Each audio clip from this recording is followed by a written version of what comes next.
Le soleil cuisant de la mi-juillet sur Montpellier avait sa propre cruauté, une chaleur incessante, suffocante, qui non seulement brûlait la peau, mais semblait aspirer l'air lui-même, un scénario clair d'alerte canicule pour animaux.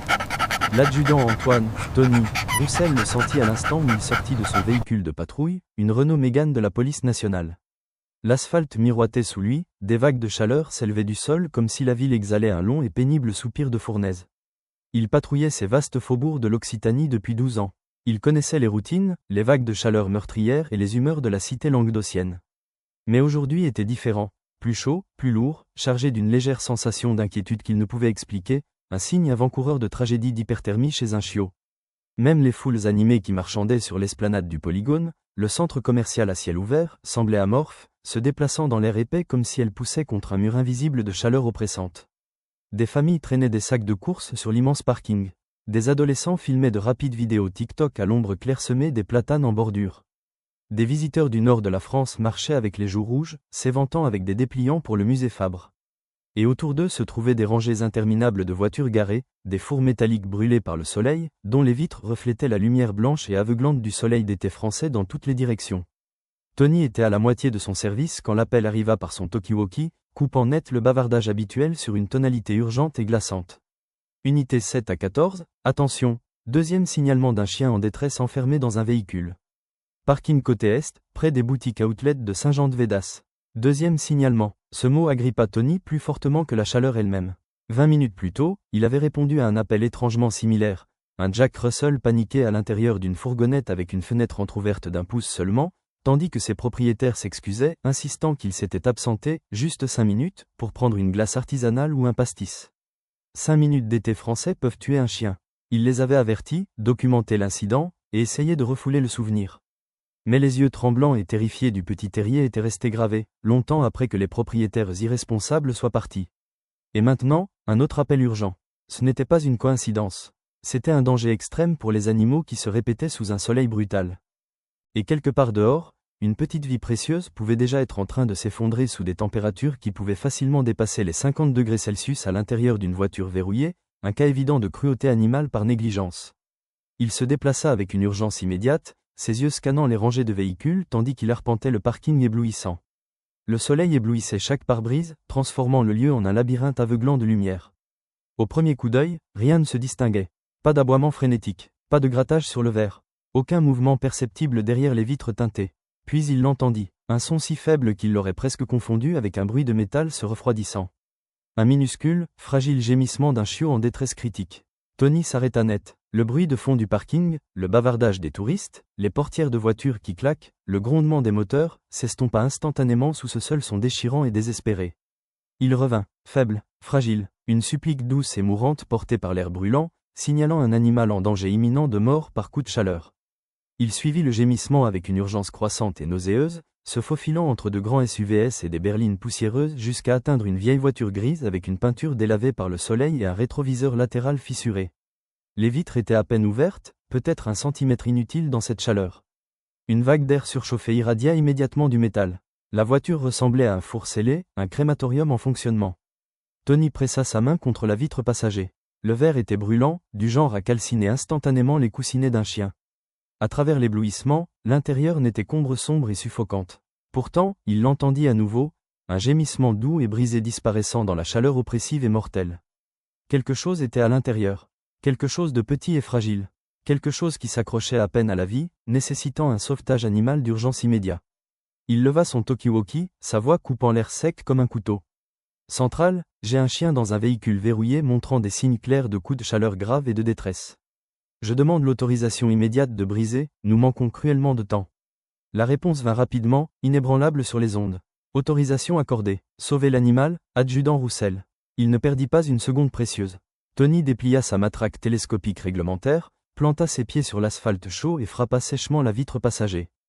Le verre de sécurité explosa vers l'extérieur en une projection d'éclats brillants et coupants, se dispersant sur le parking avec un bruit effrayant. Un souffle d'air surchauffé et toxique s'échappa instantanément de la voiture, le frappant comme l'ouverture d'une porte de four ardent.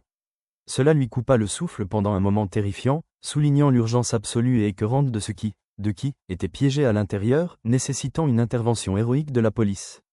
Il se pencha dans la chaleur insupportable, dégageant le verre dentelé avec son avant-bras avant de grimper prudemment par l'ouverture, écorchant son uniforme au passage. « Salut, mon petit » appela-t-il doucement dans l'obscurité suffocante. « Je suis là maintenant. Accroche-toi à la vie. » Pas d'aboiement, pas de grattage, seulement un silence terrifiant et lourd. Il balaya le siège arrière de la main, ses doigts effleurant le revêtement brûlant jusqu'à ce qu'il sente quelque chose de doux, du poil. Brûlant, minuscule, immobile, à l'exception du plus faible, pitoyable spasme. Son cœur se serra comme un poing. Il souleva le petit corps vers la mince lumière qui filtrait dans l'habitacle. Un chiot croisé, peut-être un bichon maltais ou un petit bâtard local. À peine 8 semaines, un petit trésor. Poil beige collé à sa peau par la sueur. Yeux à moitié ouverts et horriblement vitreux. Langue sèche, pâle et collée à sa gueule. Respiration superficielle, allaitement fin et irrégulier qui comptait à peine comme des respirations, un signe clair de défaillance cardiaque par coup de chaleur. Il ressemblait plus à une braise mourante qu'à une créature vivante et respirante. Pendant une seconde terrifiante et déchirante, Tony craignit d'être arrivé trop tard et que le sauvetage ait échoué. Puis la poitrine du chiot se souleva à nouveau, faiblement, mais juste assez. C'était absolument tout ce dont il avait besoin. Il berça le chiot fragile contre sa poitrine et se précipita vers sa voiture de patrouille, où la climatisation soufflait de l'air glacial dans des bouffées frénétiques et salvatrices. Un petit groupe de passants stupéfaits, attirés par le verre brisé et la sirène, commença à accourir pour voir la scène dramatique. « De l'eau » cria Tony, déposant le chiot inerte sur le siège passager avant. « Quelque chose de froid, des poches de glace, des serviettes humides. Dépêchez-vous, pour l'amour de Dieu. » La foule répondit instantanément avec la générosité et l'élan typique des Français. Une femme lui tendit une bouteille d'eau vitelle froide et perlée de condensation, les mains tremblantes. Un homme fouilla dans un sac à langer pour trouver une compresse froide et un torchon fin et humide. Une adolescente versa son café glacé à moitié bu sur le trottoir pour offrir les glaçons restants. De parfaits étrangers, unis immédiatement par la peur pure et brute pour une petite vie sans défense de la taille d'une baguette coupée. Tony inclina la tête du chiot avec une prudence infinie et fit couler lentement de l'eau sur sa langue sèche et craquelée. La première goutte glissa, la seconde roula obstinément, la troisième, un minuscule, miraculeux scintillement de mouvement. Une faible lèche, la foule anxieuse exhala collectivement dans un grand soupir de soulagement. Tony plaça des chiffons frais et humides sur les minuscules pattes et le front du chiot, veillant à ne pas choquer davantage son système surchauffé. Il parla doucement, sa voix se fissurant légèrement sous le poids insupportable de l'urgence. « Reste avec moi, petit champion. Tout va bien maintenant, mon pote. Tu es à l'abri de la chaleur mortelle. » Le chiot tressaillit, juste légèrement. Mais c'était la vie, fragile mais absolument indéniable, signalant une seconde chance de survie. Les minutes s'étirèrent comme des heures chaudes dans un désert. Puis, lentement, sa respiration se régularisa en un rythme plus naturel, bien que peu profond. Ses yeux papillonnèrent un peu plus grands. Un minuscule gémissement s'échappa de sa gorge. Un son si petit, mais suffisamment puissant pour apaiser instantanément chaque nœud de tension dans la poitrine de Tony. La Société protectrice des animaux, SPA, arriva quelques minutes plus tard, et Tony souleva délicatement le chiot pour le remettre entre leurs mains, toujours tremblant, toujours faible, mais, heureusement, incontestablement vivant. Vivant parce que quelqu'un avait entendu un minuscule gémissement à temps. Vivant parce qu'un policier courageux avait brisé une vitre pour le sauver. Vivant parce que la compassion avait remporté une bataille cruciale contre la chaleur, la bêtise et l'insouciance totale. La fourgonnette de la SPA s'arrêta à côté de la voiture de patrouille, ses phares coupant le cercle tendu de spectateurs silencieux. L'officier en chef, Dr. Julien Dubois, sortit avec un calme expérimenté, un homme qui avait vu à la fois le meilleur absolu et le pire de l'humanité à travers les corps fragiles et innocents des animaux qu'il travaillait jour et nuit pour sauver. Tony baissa la fenêtre de la Mégane à mi-chemin tandis que Julien s'approchait du véhicule. « Quelle est la gravité, adjudant » demanda Julien immédiatement, lisant la tension sur le visage de Tony avant même de regarder le chiot. « Coup de chaleur grave, mettant sa vie en danger » répondit Tony, se décalant pour que Julien puisse voir le minuscule corps reposant sur le siège passager. À peine réactif, peut-être 8 semaines, sa respiration se stabilise légèrement, mais il a besoin de fluides intraveineux et de soins vétérinaires appropriés, et il lui les faut tout de suite. La mâchoire de Julien se contracta tandis qu'il se penchait pour mieux voir. Un regard sur le petit chiot était une preuve suffisante. Mon Dieu, qui laisse un nouveau-né comme ça sous un été français ? Personne ne répondit. La question n'était pas destinée à être répondue. Elle était destinée à être ressentie avec un poids écrasant. Julien tendit doucement la main dans la voiture de patrouille et souleva le chiot avec une tendresse qui ne venait que d'années passées à sauver des vies au bord du gouffre. Le chiot émit un faible gémissement brisé dans ses mains fortes, ses paupières papillonnant légèrement. Julien hocha la tête une fois, lentement, lourdement, reconnaissant la gravité de la situation. « Il est sacrément chanceux, celui-là » murmura-t-il, son regard grave. Encore quelques minutes ici, et il serait parti, complètement. Vous êtes arrivé juste à temps, adjudant. Tony ne respira vraiment qu'après avoir vu le chiot en sécurité dans les mains expérimentées de Julien. Alors qu'il marchait vers la fourgonnette de la SPA, une agitation éclata près de l'entrée du centre commercial. 2 adolescents, à peine assez vieux pour avoir leur permis de conduire probatoire, sortaient en courant, les yeux écarquillés et confus, s'arrêtant net à la vue du verre brisé, des lumières de police clignotantes et de la foule rassemblée, qui les jugeait silencieusement. « Notre voiture !» cria l'un, la panique pure dans sa voix. « Qu'est-ce qui est arrivé à notre vitre, bon sang ?» Tony se retourna, son expression se refroidissant instantanément en quelque chose de ferme, contrôlé et intensément autoritaire. « Cette vitre a dû être brisée pour sauver le chien que vous avez bêtement laissé enfermé à l'intérieur, exposé à des températures létales. » La couleur s'écoula instantanément des visages des adolescents. Leurs expressions vacillèrent entre le choc, une culpabilité indéniable, puis une vague familière de défensive, le dernier, pathétique refuge de quelqu'un confronté à des conséquences qu'il n'avait jamais imaginé affronter. « On n'était parti que 10 minutes, insista l'un désespérément. « Essayez plutôt 40, répliqua Tony calmement, sa voix dangereusement uniforme. Nous avons reçu 2 appels séparés et inquiets pour sauver une vie en danger. Mais la fenêtre était entr'ouverte un peu, argumenta l'autre faiblement. 1 centimètre ne sauve pas une vie par cette chaleur, jamais, dit Tony, chaque mot mesuré et percutant. Pas en France, jamais. Ils ouvrirent la bouche à nouveau, plus d'excuses inutiles, plus de déni, mais le silence croissant et de pierre dans la foule environnante les coupa net. Les gens les fixaient, leurs expressions dures d'incrédulité sincère et de colère tranquille et puissante face à cette mise en danger animale irréfléchie. Julien s'avança, sa voix ferme, professionnelle, mais froide comme de la glace. Vous êtes cité immédiatement pour cruauté animale grave. Si ce chiot était mort dans cette voiture, vous seriez en ce moment même confronté à des accusations criminelles. Comprenez-vous à quel point vous êtes passé près de tuer cet animal innocent ? Les adolescents n'avaient plus d'arguments à offrir. Ils restèrent figés de honte tandis que Julien portait le chiot vers sa fourgonnette, murmurant quelque chose de doux, presque comme une prière silencieuse, en plaçant le minuscule corps à l'intérieur d'une caisse tapissée d'une couverture chaude, assurant sa sécurité contre les éléments et ses anciens propriétaires. Tony marcha avec lui, ayant besoin de voir le petit être placé en lieu sûr avant de pouvoir enfin relâcher la tension alimentée par l'adrénaline. À l'intérieur de la fourgonnette, le doux ronronnement d'une cabine à température contrôlée les accueillit. Julien posa le chiot avec soin, ajustant la couverture pour qu'il soit entouré de chaleur, pas la chaleur mortelle, mais la vraie sécurité et la vie. « Vous avez fait du bon travail aujourd'hui, Tony, » dit Julien doucement, lui accordant un rare signe de respect. La plupart des officiers auraient attendu 20 minutes de plus pour un vétérinaire. Vous avez agi en véritable sauveur. Tony ne répondit pas, sa gorge se serra. Les éloges étaient la dernière chose dont il se souciait. J'espère juste qu'il passera la nuit, murmura Tony, inquiet du dénouement.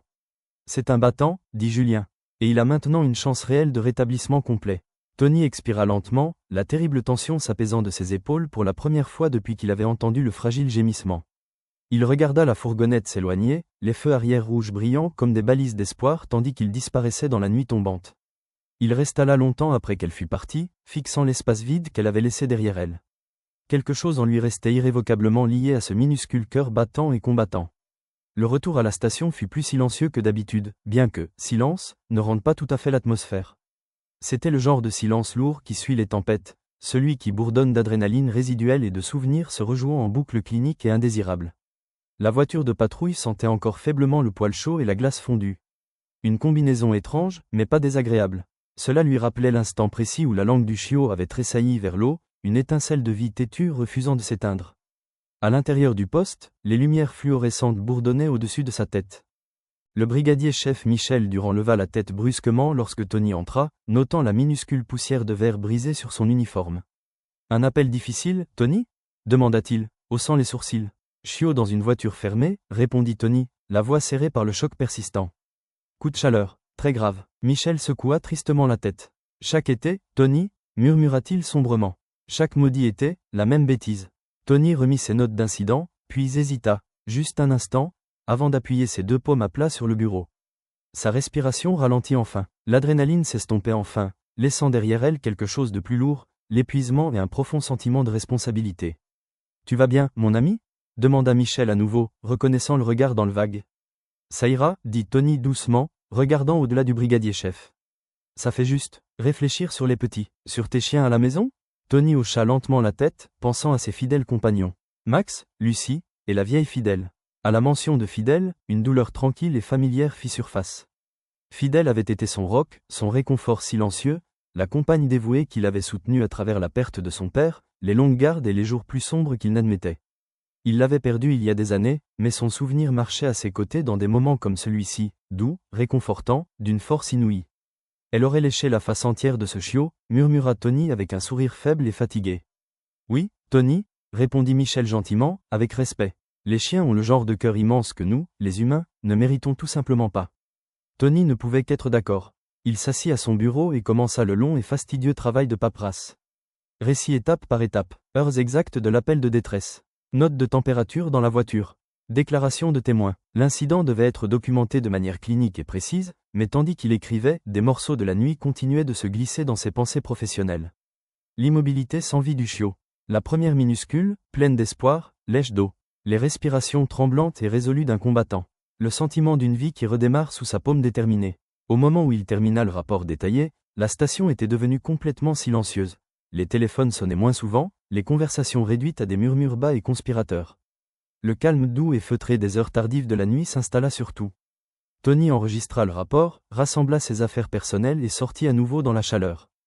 La nuit française l'accueillit, chaude, humide, portant la faible odeur terreuse de la garrigue lointaine. Il s'appuya contre sa voiture de patrouille pendant un long moment nécessaire, laissant l'air s'installer lentement dans ses poumons. Il sortit son téléphone, son pouce plana au-dessus de la liste de contacts de l'ASPA. Puis il composa le numéro. Julien répondit presque instantanément, s'attendant probablement à un appel de suivi. « Oui, adjudant Roussel ? C'est Tony. Désolé d'appeler si tard, mon ami. Mais comment va le chiot maintenant ?» Sa voix s'adoucit involontairement, pleine d'inquiétude. « Y a-t-il un changement, bon ou mauvais ?» Le ton de Julien changea immédiatement, plus doux, rassurant. « Il est stable, Tony. Faible, mais définitivement stable. Nous lui donnons des fluides. La température baisse régulièrement maintenant. Il dort profondément. » Tony ferma lentement les yeux, laissant échapper un soupir tremblant de profond soulagement. « Dieu merci, vous pouvez prendre de ses nouvelles à nouveau demain matin, » ajouta Julien professionnellement. « Je le garde ici pour la nuit pour une surveillance continue. »« Merci, Julien » murmura Tony sincèrement. Vraiment, il raccrocha et resta seul sous les lumières du parking de la gendarmerie, fixant l'obscurité tranquille qui s'étendait sur la ville. La journée avait commencé comme n'importe quelle autre patrouille ennuyeuse. Patrouille de routine, chaleur routinière, prévisible. Appel de routine, mais cette petite vie qui s'éteignait, tremblante, incroyablement fragile, un emblème de la résilience animale, s'était gravé profondément sous sa peau. Ce n'était pas la première fois qu'il sauvait la vie d'un animal. Ce ne serait pas la dernière, mais quelque chose dans le silence affreux et suffocant de cette voiture piège mortelle. Et le gémissement qui affirmait la vie et qui avait failli ne pas être entendu. Cela persistait, et quelque part entre l'épuisement profond et le soulagement accablant, Tony fit une promesse personnelle et silencieuse qu'il n'avait pas prononcée à voix haute. Il prendrait des nouvelles de ce chiot, tous les jours, devenant son sauveteur attitré. Il ferait un suivi avec l'ASPA. Il s'assurerait absolument que cette petite vie, ce petit battement de cœur déterminé, ne ferait plus jamais face à un danger aussi insensé. Les semaines s'écoulèrent dans le rythme tranquille et régulier que seuls les policiers expérimentés comprennent vraiment. Appels, rapports volumineux, matins précoces, nuits tardives, longues périodes de monotonie totale ponctuées de moments qui laissent des marques profondes et durables dans l'âme. Mais à travers tout cela, une pensée implacable revenait à Tony encore et encore, le petit chiot croisé. Son esprit revisitait la scène tendue du parking de la manière dont les gens revisitent le souvenir d'un accident évité de peu, des éclairs vifs et soudains de chaleur et de peur déchirante. L'immobilité sans vie du siège arrière. La température insupportable et folle à l'intérieur de la voiture. Le minuscule gémissement, presque inaudible. Les pattes tremblantes, le souffle fragile qui comptait à peine comme de la vie. Après le sauvetage d'urgence initial, Tony avait appelé l'équipe de protection animale de l'ASPA tous les jours. Parfois en personne, passant après un service. Parfois par téléphone, toujours avec la même urgence tranquille et implacable d'un homme profondément investi. Comment va le petit ? Une amélioration solide aujourd'hui ? Est-ce qu'il mange enfin tout seul ? Que dit le vétérinaire spécialiste sur les séquelles à long terme du coup de chaleur ? Et à chaque fois, Julien répondait patiemment avec des mises à jour détaillées, compréhensif et tolérant face à la persistance absolue de Tony. Il boit de l'eau tout seul maintenant, mon ami. La température est stable, elle se maintient. Encore un peu endormi, mais remarquablement fort. C'est un vrai battant, celui-là. À la fin de la 2e semaine, le chiot était complètement hors de danger et avait commencé à jouer avec le personnel, une véritable histoire de guérison miraculeuse. Et à la fin de la 3e, il était officiellement prêt à être libéré et à rentrer chez lui, mais pas chez ses anciens propriétaires. Mais l'histoire émotionnelle et dramatique ne s'arrêta pas là, sur un simple papier de sortie. Tony s'arrêta à l'établissement de l'ASPA le jour même où le chiot fut officiellement libéré des soins vétérinaires. Quand il entra, le petit hall sentait faiblement le désinfectant propre, les couvertures chaudes et la possibilité pleine d'espoir. Le cœur doux de divers animaux en attente d'adoption résonnait doucement dans les couloirs. Julien le rencontra avec un sourire sincère qui atteignait ses yeux. « Il est réveillé, Tony ?» annonça Julien joyeusement. « Et il a très faim pour son petit déjeuner. » Tony le suivit jusqu'au arrière-cour, où un petit enclos de jeu était installé. Un chiot beige, maintenant plus fort, visiblement plus vif et brillamment vivant, tentait joyeusement de mâcher un jouet en peluche 2 fois sa taille. Sa petite queue remuait de façon incontrôlable au moment où il aperçut Tony, ses petites pattes s'agitant avec une excitation maladroite et innocente. Tony s'agenouilla près de l'enclos, gloussant doucement. « Eh bien, tu as l'air un peu différent de la dernière fois que je t'ai vu, petit champion, » murmura-t-il affectueusement. Le chiot trébucha droit vers lui, la queue cognant fort contre le sol de l'enclos, les oreilles battant sauvagement.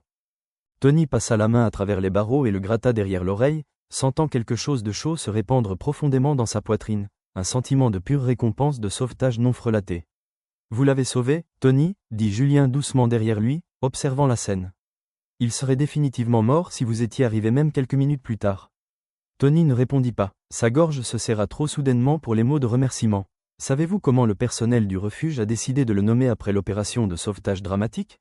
continua Julien, une pointe de fierté dans la voix. Tony haussa un sourcil, vraiment curieux. « Comment l'ont-ils appelé ? Coup de foudre, coup de foudre ?» Tony cligna des yeux. « Coup de foudre ?» Julien haussa les épaules avec un petit sourire entendu. Il est revenu rapidement du bord absolu de la mort. Assez vite pour nous surprendre tous. Et il est vif sur ses pattes maintenant, un vrai petit bolide. Ça lui va absolument bien, au petit gars. Tony regarda le chiot, joueur, intensément vif, complètement transformé par l'expérience de quasi-mort, et il dut admettre que le nom était parfait, indéniablement approprié.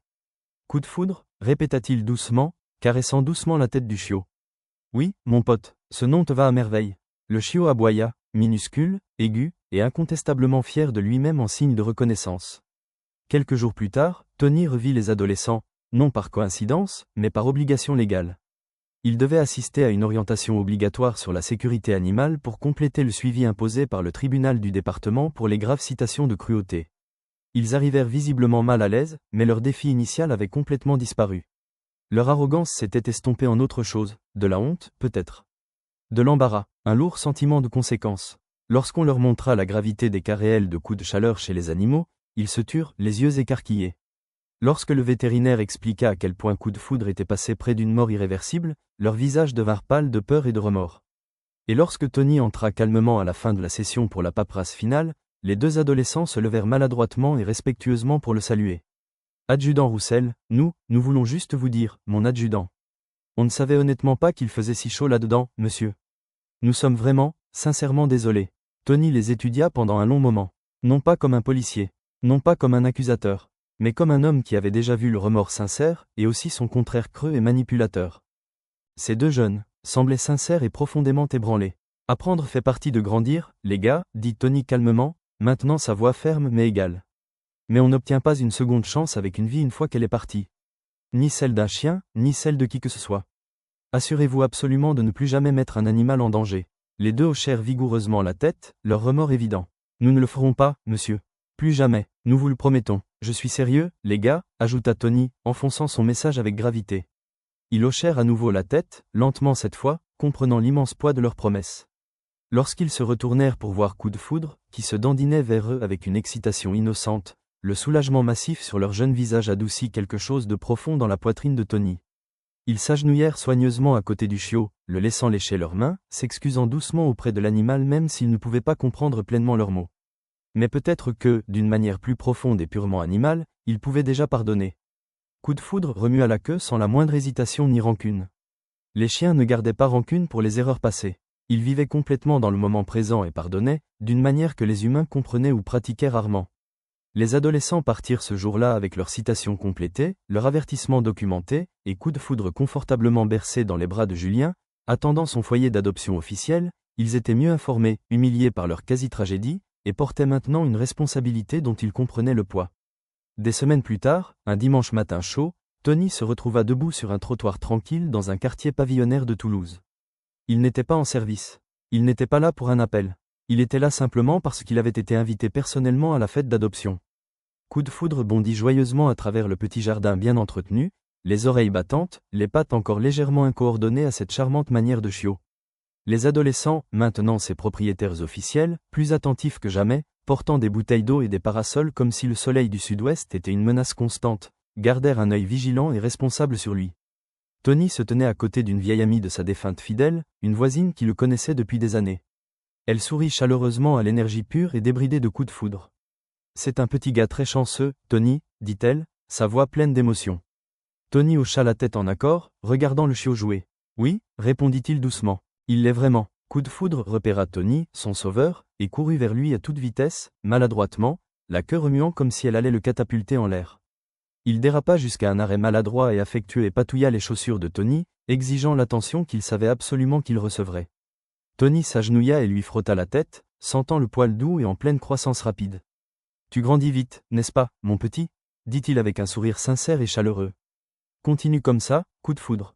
Tu as toute une longue et heureuse vie de câlins et d'aventures devant toi maintenant. » Dans ce jardin de banlieue toulousaine, sous la brillante lumière du soleil français qui avait autrefois failli voler la vie entière à coups de foudre, Tony sentit quelque chose de profond et de définitif s'installer en lui. Un rappel silencieux, une simple vérité, que la compassion est une force vitale, que les décisions rapides sauvent des vies, que même les créatures les plus petites et les plus vulnérables méritent une protection féroce et absolue contre la négligence. Et que parfois, les moments qui nous changent le plus viennent doucement, avec un gémissement tremblant, presque trop silencieux pour être entendu, résultant en un sensationnel policier sauf chiot vidéo. Plus tard ce soir-là, Tony était assis tranquillement sur son canapé, la maison calme autour de lui. Le soleil intense plongea derrière l'horizon, baignant le quartier tranquille de teintes orange chaude. Il pensa à Fidèle, à l'extraordinaire petit coup de foudre, au moment qu'il avait vraiment façonné, non pas avec de grands gestes, mais de manière simple et profonde par le devoir et la bonté. Les chiens avaient le pouvoir de faire cela à une personne. Aimer sans réserve aucune, faire confiance sans aucune peur, survivre avec une force profondément enracinée qui semblait impossible pour des corps poilus si petits. Tony se pencha en arrière, ferma les yeux, laissant le silence paisible s'installer enfin profondément dans ses os. Coup de foudre avait vécu contre toute attente. Un minuscule, désespéré battement de cœur avait été sauvé avec succès. Et ce sauvetage unique, une petite vie sauvée de la chaleur impossible et fatale, avait rayonné, touchant des inconnus, changeant des cœurs de manière dramatique, rappelant à tous ceux qui entendaient l'histoire dramatique quelque chose d'essentiel, que la vie est incroyablement fragile. Que la gentillesse est un super pouvoir. Et que parfois, les actes les plus véritablement héroïques se produisent dans les moments les plus ordinaires, un parking brûlant, un faible, presque silencieux gémissement, une vitre brisée au nom de la compassion ultime et salvatrice. Alors que la soirée s'installait enfin, Tony sentit quelque chose de chaud et de réconfortant s'installer dans sa poitrine, calme, doux, absolu. Un rappel profond et durable que chaque battement de cœur compte, et que certaines histoires, surtout celles portées par de minuscules pattes déterminées, méritent d'être racontées pour toujours, inspirant une nouvelle génération de héros du bien-être animal. Si cette histoire dramatique d'un policier français sauve un chiot d'un coup de chaleur fatal dans une voiture a touché votre cœur, imaginez toutes les histoires incroyables de sauvetage d'animaux réels que nous avons encore à partager avec le monde. Abonnez-vous à la chaîne Histoire d'amis à poil, activez la cloche et rejoignez-nous pour chaque nouvel épisode de courage, de loyauté canine et de seconde chance. Parce que chaque vie mérite d'être racontée dans ses meilleures vidéos de héros animaux.